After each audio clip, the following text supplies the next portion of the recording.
आज के युवा जो हैं वे सब स्पिरिचुअल लाइफ को फॉलो करने के लिए अब जागरूक हो रहे हैं, पर केवल जागरूक ही हो रहे हैं। सुबह केवल जगने मात्र से दिन अच्छा नहीं जाता है, बहुत कुछ करना भी पड़ता है। हम सुबह केवल 4 बजे उठ जाएं, उससे लगे कि नहीं इनकी दिनचर्या बहुत अच्छी, 4 बजे उठ जाते हैं। कई बालक ऐसे हैं तो वो तो फोन चलाते हैं, तो 4 बजे आंख खुलती है तो फोन देख भी लेते हैं। तो वो भी अगर इस बात को ऐड ऑन कर लें कि हम सुबह 4 बजे उठते हैं, उससे काम नहीं चलेगा। जागरूक नहीं होना है, चलना भी है, इंप्लीमेंट भी करना है अपने जीवन पर।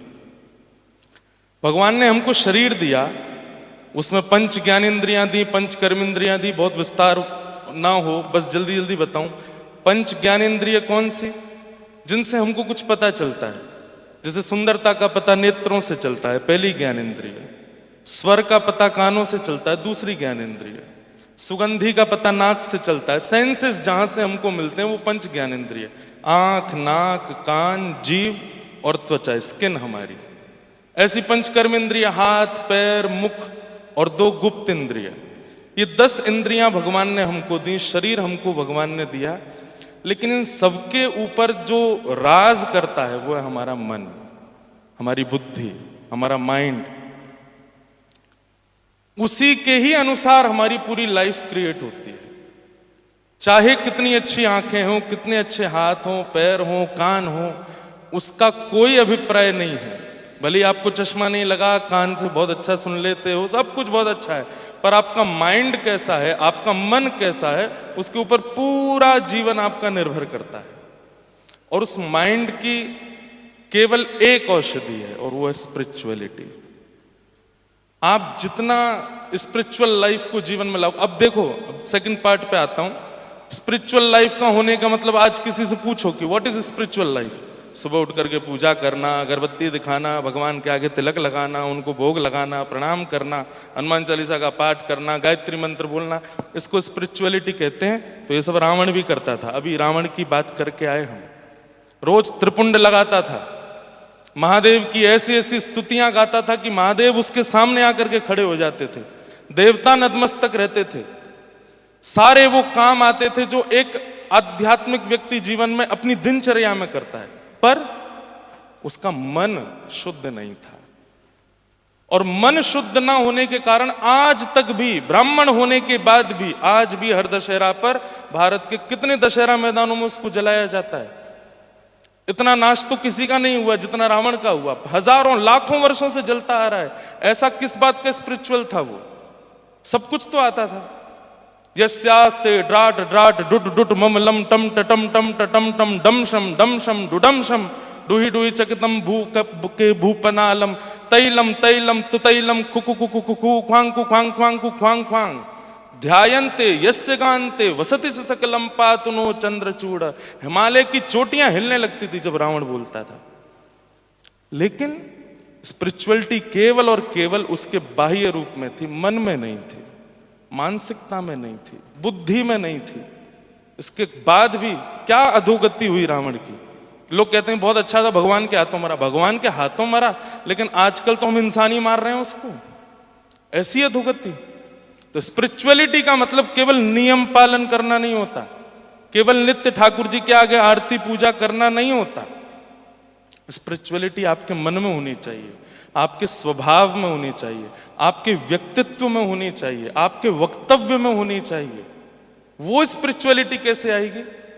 सत्संग से। तो सबसे पहले श्रीमद् भागवत के एक श्लोक का ही मैं व्याख्यान करूंगा कि आजकल स्पिरिचुअल लाइफ में आगे क्या क्या करना है, वो बात का विषय है। क्योंकि आप सब यूथ बैठा है, सब लोग, कोई इंजीनियर है, कोई एमबीए कर रहा है, कोई कुछ कर रहा है। आज के यूथ को स्पिरिचुअली कैसे आगे बढ़ना चाहिए? तो सबसे पहले अपने मन को उस चीज में लाओ। तो मन को लाने के 5 साधन भागवत में बताए हैं। सबसे पहला तितिक्षवः कारुणिका सुहृदः सर्वदेहिनां अजात शत्रवः शांता साधव साधुभूषणात्। ये 5 बात। सबसे पहला सहनशीलता, पेशेंस अपने अंदर लाओ तो आप स्पिरिचुअल हो।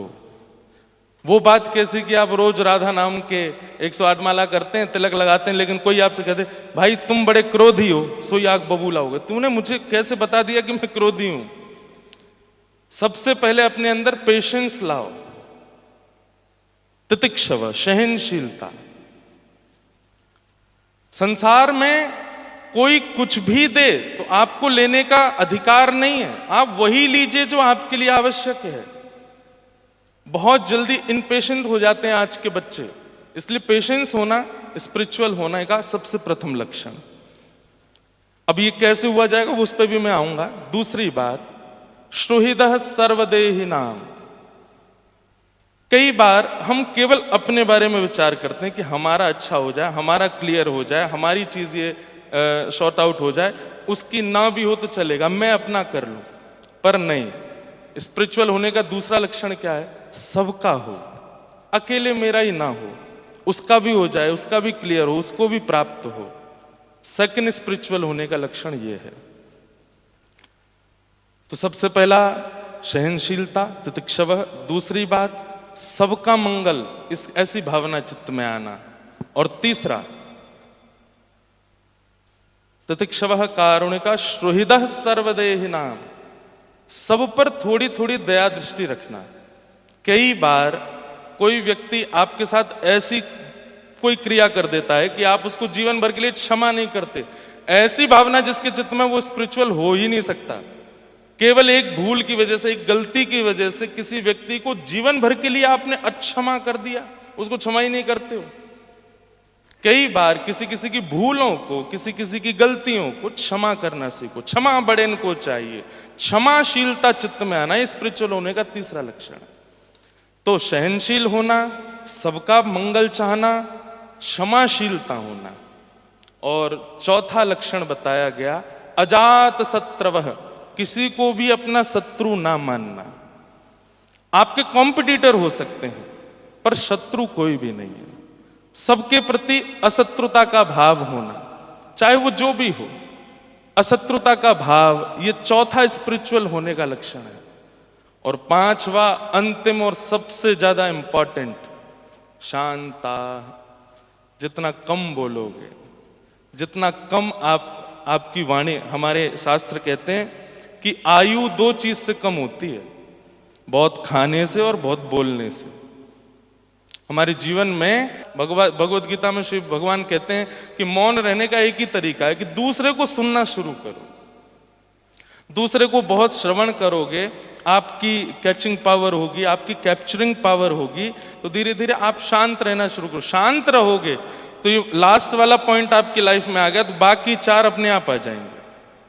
शांत रहना शुरू किया, मौन रहना शुरू किया, तो दूसरा लक्षण आपकी लाइफ में क्या आएगा? आप किसी को शत्रु नहीं मानोगे। शत्रु होते ही उसके सबसे ज्यादा जो बहुत बोलता है। शास्त्र का एक पॉइंट है, मौने च कलहो नास्ति। जो व्यक्ति मौन रहता है उसके कभी कलेश नहीं होते, कभी लड़ाई झगड़े नहीं होते।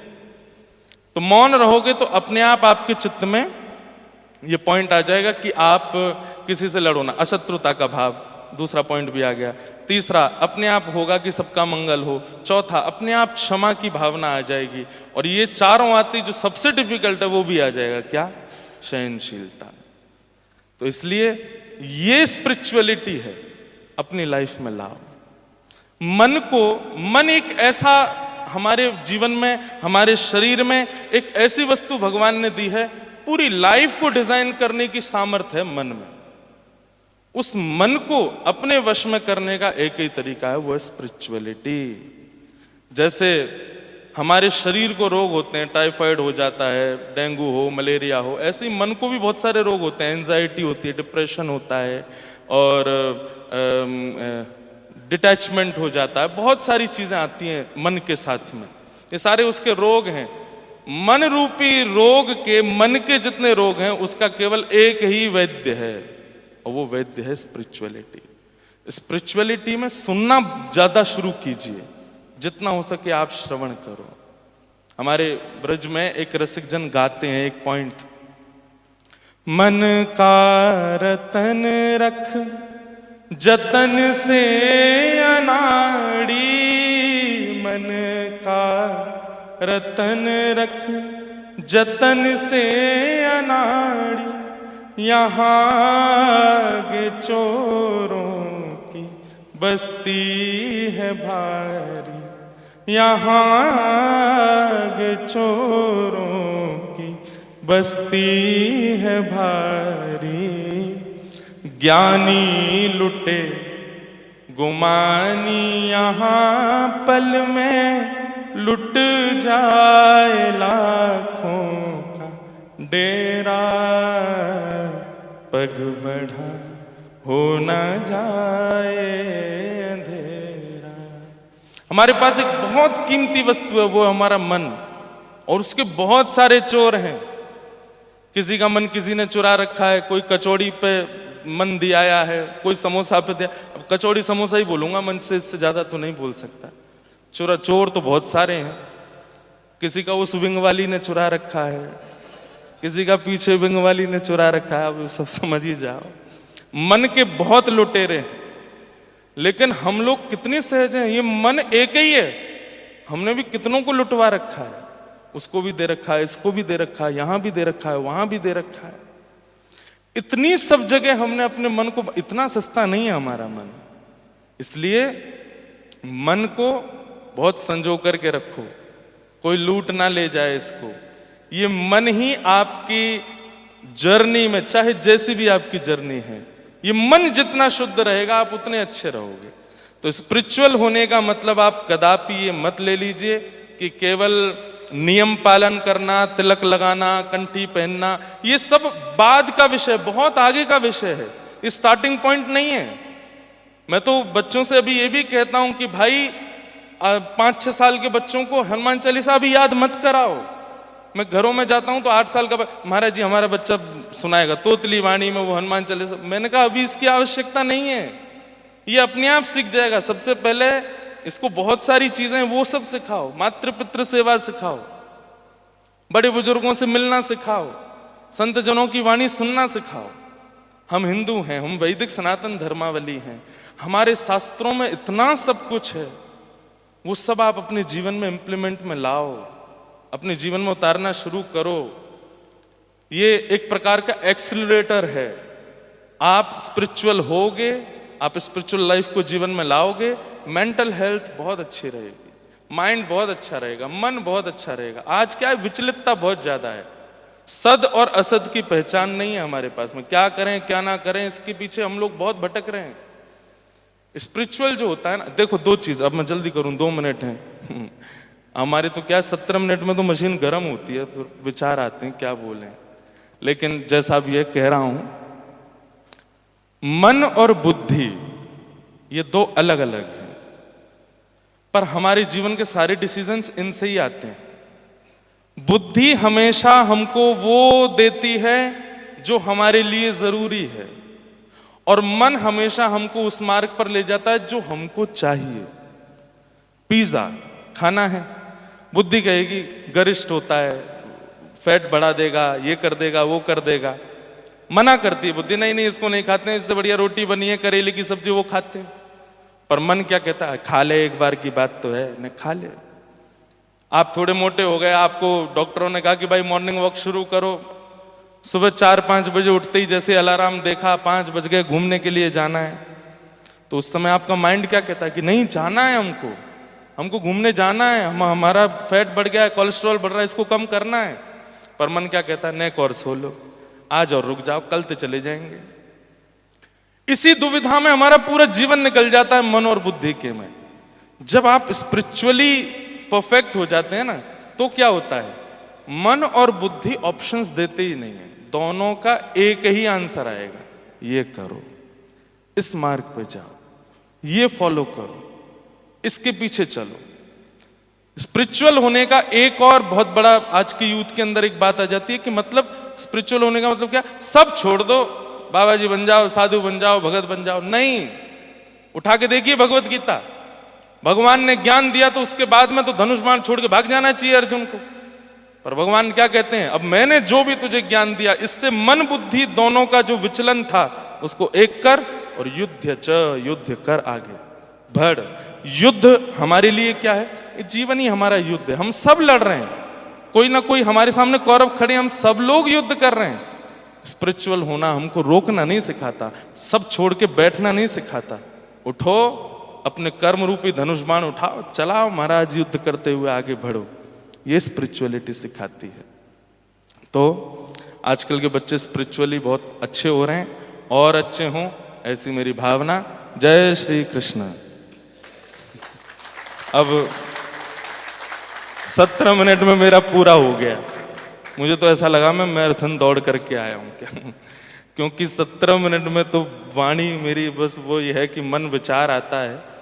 पर फिर भी अब तक का जो था वो तो टैट वाला था। अब मैं अपनी बात 2 मिनट में कह दूं। आप सब लोग हमारे देश का भविष्य हैं, हमारे देश की उज्जवलता है। सब चीज इंपॉर्टेंट है लाइफ में। आप जो कुछ भी कर रहे हैं वो सब कुछ इंपॉर्टेंट है, पर सबके इंपॉर्टेंस में स्पिरिचुअलिटी बहुत ज्यादा आवश्यक है। स्पिरिचुअलिटी क्या है? नमक। आप जो कुछ भी कर रहे हो वो सब सब्जियां हैं। कोई करेले की सब्जी बना रहा है, कोई आलू की सब्जी बना रहा है, कोई पनीर की सब्जी बना रहा है। सारी व्यवस्थाएं हैं आपके पास, मिर्च मसाले सब कुछ हैं, सब कर रहे हो, लेकिन नमक नहीं डालोगे तो उसमें स्वाद कैसे आएगा? इसलिए स्पिरिचुअली आगे बढ़िए। और स्पिरिचुअल के 5 रूप मैंने आपको बताए हैं, उनको जीवन में पालन करना शुरू करो। जीएलए यूनिवर्सिटी के हमारे सारे पदाधिकारीगण, यहाँ पर आने वाले आगे के सारे गेस्टगण, और आप सब जो भी हमारे भाई बंधु मित्र सखा सब जो यहाँ बैठे हैं, सबको बहुत बहुत जय श्री कृष्ण, जय सिया राम, जय जय श्री राधे।